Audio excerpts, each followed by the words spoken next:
yang saya hormati kepada dosen pembimbing 1 dan dosen pembimbing 2. Perkenalkan, nama saya Agustina dengan NIM 2021-060089. Pada kesempatan kali ini saya akan mempresentasikan seminar proposal saya dengan tema penelitian aplikasi translator 9 bahasa sebagai fasilitator komunikasi pedagang dan turis di Bandar Udara Bima. Baik, untuk mengefisiensikan waktu, langsung saja kita masuk ke bab pertama.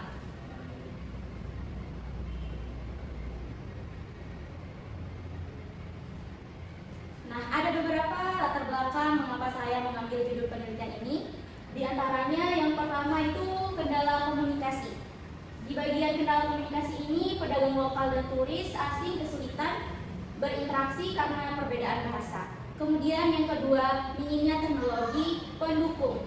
Nah, di bagian minimnya teknologi pendukung ini tidak ada aplikasi atau alat penerjemah khusus untuk memfasilitasi komunikasi. Yang ketiga, pengalaman turis terganggu. Di bagian ini, turis merasa tidak nyaman akibat hambatan komunikasi. Yang keempat, ada hilangnya peluang ekonomi.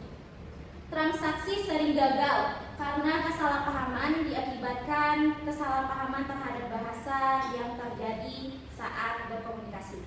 Kemudian, solusi dari permasalahan di atas, penelitian ini bertujuan merancang aplikasi translator 9 bahasa di mana 9 bahasa tersebut bisa menerjemahkan bahasa Indonesia ke dalam bahasa asing, di mana bahasa asing tersebut ada bahasa Inggris, Melayu, Korea, Hindia, Italia, Afrika, Jerman, Jepang, dan Arab.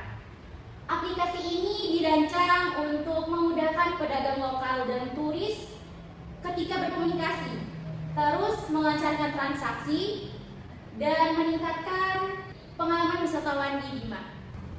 Baik, selanjutnya kita ke bagian identifikasi masalah. Nah, di bagian identifikasi masalah ini ada 3 poin. Yang pertama itu hambatan bahasa. Di bagian hambatan bahasa ini, banyak turis asing kesulitan berkomunikasi dengan pedagang lokal di Bandar Udara Bima.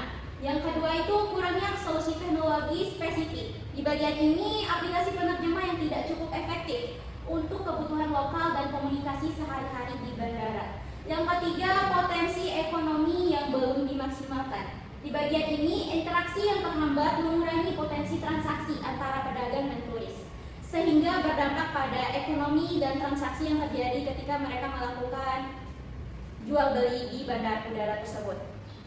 Kemudian kita next bagian batasan masalah. Nah, di bagian batasan masalah ini ada 6 poin. Yang pertama, penelitian ini hanya dilakukan di Bandar Udara Bima, Nusa Tenggara Barat tentunya. Yang kedua itu aplikasi akan mendukung 9 bahasa, di mana bahasa tersebut ada bahasa Inggris, Jepang, Korea, Prancis, Jerman, Spanyol, Arab, dan Indonesia. Yang ketiga itu fokus penelitian ini hanya pada interaksi pedagang dan turis asing di Bandar Udara Bima. Yang keempat, penelitian ini hanya membahas pengembangan aplikasi translator berbasis mobile atau Android untuk memfasilitasi komunikasi antar pedagang dan turis tersebut. Yang kelima, penelitian ini tidak membahas pengembangan teknologi penerjemah secara mendalam, hanya pengaplikasiannya dalam konteks komunikasi di bandar udara saja.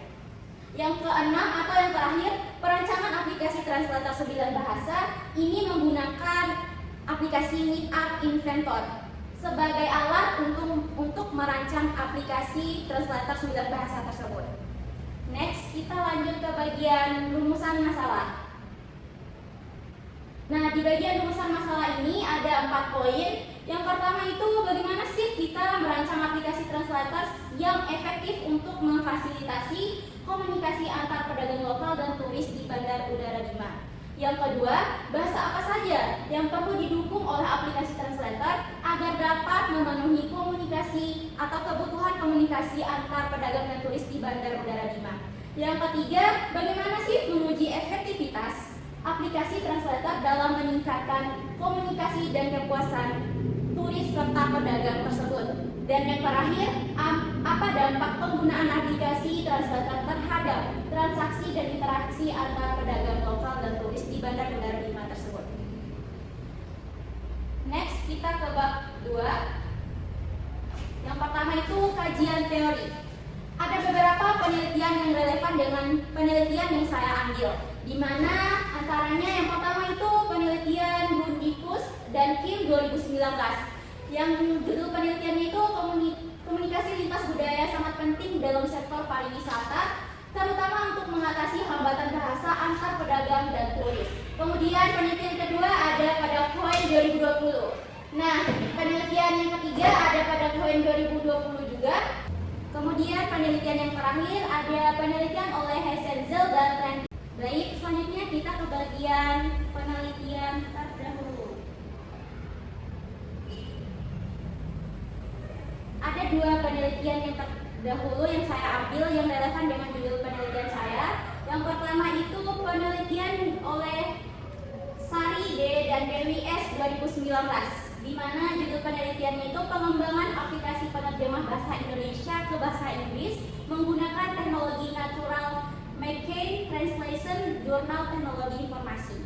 Yang kedua itu penelitian oleh Wulandari R dan Putra M 2020, yang dimana judul penelitiannya itu pemanfaatan aplikasi penerjemah dalam sektor pariwisata untuk mengatasi hambatan bahasa di destinasi wisata Jurnal Pariwisata Indonesia. Next, kita ke kerangka pikiran.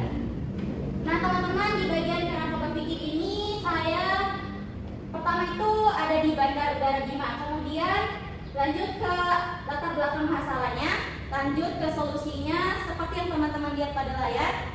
Nah, kemudian di bagian solusi kita geser ke solusinya itu perancangan aplikasi translator 9 bahasa ini sebagai fasilitator komunikasi pedagang dan turis di Bandar Udara Bima tersebut. Nah, diharapkan perancangan aplikasi ini dapat efektif untuk para pedagang dan turis yang ada di Bandar Udara Bima tersebut. Next, kita ke bab 3, yaitu bagian metodologi penelitian. Penelitian ini menggunakan metode Research and Development atau R&D dengan pendekatan Agile Process untuk mengembangkan aplikasi translator 9 bahasa sebagai fasilitator komunikasi antar pedagang dan turis di Bandar Udara Bima tersebut. Metode ini dirancang untuk menghasilkan produk yang adaptif dan sesuai dengan kebutuhan pengguna. Seperti yang terlihat pada gambar, beginilah langkah-langkah metode Agile, maksudnya model Agile Process. Baik, selanjutnya kita ke prosedur pengembangan. Nah, di bagian prosedur pengembangan ini turun dari model Agile Process tadi. Yang pertama itu ada planning atau perencanaan, di mana di bagian ini kita melakukan perencanaan atau rencana apa saja sih yang akan kita butuhkan pada aplikasi translator tersebut. Yang kedua itu desain. Nah, di bagian desain ini bagaimana sih kita mendesain aplikasi yang akan kita buat. Nah, di bagian desain ini juga kita bisa mendesain aplikasi tersebut secara menarik dan mudah dipahami oleh pedagang dan turis di Bandar Udara Bima tersebut. Yang ketiga itu development atau bagian pengembangan. Nah, di bagian pengembangan atau development ini kita melakukan proses coding atau mengoding aplikasinya agar aplikasi tersebut dapat dijalankan dan tidak ada hambatan ketika kita menjalankan aplikasi tersebut. Kemudian yang keempat ada testing atau pengujian. Nah, di bagian pengujian ini biasanya kita menguji terlebih dahulu aplikasi yang sudah selesai. Kalaupun ada fitur yang belum sempurna, bisa kita melakukan development ulang atau pengembangan ulang pada aplikasi tersebut. Kemudian ada release atau pelepasan. Nah, di bagian pelepasan ini ketika aplikasi sudah fix atau sudah tidak ada lagi hambatan atau kerusakan dalam aplikasi tersebut, sehingga kita bisa melakukan pelepasan secara resmi ke Bandar Udara Bima tersebut. Nah, di bagian review yang terakhir, ulasan dari para pengguna, bagaimana sih kesan atau saran dari mereka terhadap aplikasi translator 9 bahasa yang telah diciptakan. Kemudian selanjutnya kita ke uji coba produk. Nah, di bagian uji coba produk ini yang pertama itu ada uji coba skala kecil atau uji coba kelompok kecil. Di bagian uji coba kelompok kecil ini biasanya kita mengambil 5 responden sebagai uji coba kecil supaya kita mengetahui apa saja sih kekurangan dari aplikasi yang kita buat. Yang kedua itu uji coba skala besar. Nah, di bagian uji coba skala besar atau kelompok besar ini biasanya ketika aplikasi kita sudah fix. Kemudian setelah kita melakukan uji coba, kita ke pedagang dan turis di Bandara Udara Bima, yaitu tujuan responden kita. Kemudian kita lari ke data-datanya, di mana ada dua data. Yang pertama itu data kualitatif dan data kuantitatif. Data kualitatif ini diambil ketika kita melakukan proses wawancara dengan pedagang dan turis di Bandara Udara Bima tersebut. Sedangkan data kuantitatif ini diambil ketika data-data responden pemakai itu mengisi kuesioner yang telah kita ciptakan sebagai acuan terhadap aplikasi yang telah kita buat. Kemudian setelah data itu kita mengalir inilah contoh wawancara dan observasi, kemudian dokumentasi, dan yang ketiga itu angket dan kuesioner. Lanjut, kita beralih ke teknik analisis data. Nah, lembar penilaian ahli materi, ahli media untuk penelitian ini dibuat dengan skala interval 1 sampai 5 atau skala Likert. Kemudian dikonversikan menggunakan interpretasi skala Likert untuk mengetahui tingkat kelayakan produk. Lembar validasi yang digunakan dalam penelitian ini menggunakan skala Likert dengan kriteria penelitian seperti yang tertera pada layar. Kemudian validasi data dari angket dihitung menggunakan rumus Gregory, di mana rumus tersebut VI sama dengan D garis A plus B plus C plus D, di mana dengan keterangan FI-nya validasi isi Gregory, kemudian A-nya menunjukkan ketidaksetujuan antara kedua penilai angket, yang B penilai kedua menunjukkan ketidaksetujuan, kemudian C penilai pertama menunjukkan ketidaksetujuan, dan yang ke D kedua penilai setuju.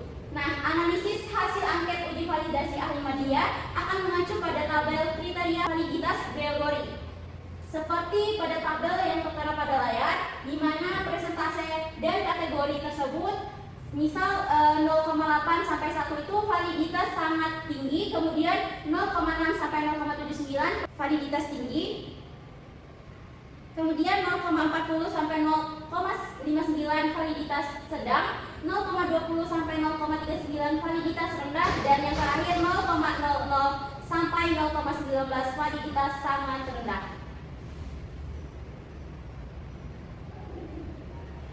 Next, perhitungan interaker reliability dilakukan dengan menerapkan koefisien Cohen-Kappa. Data interaker reliability diperoleh dari 2 atau lebih penilai. Setelah perhitungan dilakukan, hasilnya dibandingkan dengan tabel interpretasi Cohen-Kappa seperti yang tertera pada layar.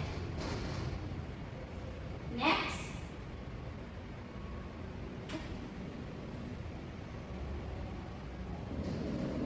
baik, terima kasih. Itu saja yang dapat saya sampaikan. Lebih dari kurangnya saya mohon maaf. Sekarang bagi para audiens yang ingin bertanya, waktu dan tempat disilakan. Baik, terima kasih. Pertanyaan dari saya, kenapa kamu mengambil judul penelitian ini? Baik, sebelumnya terima kasih telah bertanya. Saya akan mencoba menjawab pertanyaan tersebut. Alasan kenapa saya memilih judul penelitian ini dikarenakan terjadinya hambatan komunikasi antar pedagang dan turis di Bandara Udara Bima sehingga menghambat transaksi yang terjadi pada bandara tersebut. Nah, adanya aplikasi translator 9 bahasa ini diharapkan dapat memudahkan komunikasi antar pedagang dan turis di Bandara Udara Bima sehingga proses transaksi yang terjadi dapat berjalan dengan lancar. Mungkin itu saja yang bisa saya jawab. Lebih dari kurangnya saya mohon maaf. Sekian presentasi seminar proposal dari saya. Lebih dari kurangnya saya mohon maaf. Yang benar datang dari Allah Subhanahu wa Ta'ala, yang salah datang dari diri saya pribadi. Wabillahi taufiq wal hidayah. Wassalamualaikum warahmatullahi wabarakatuh.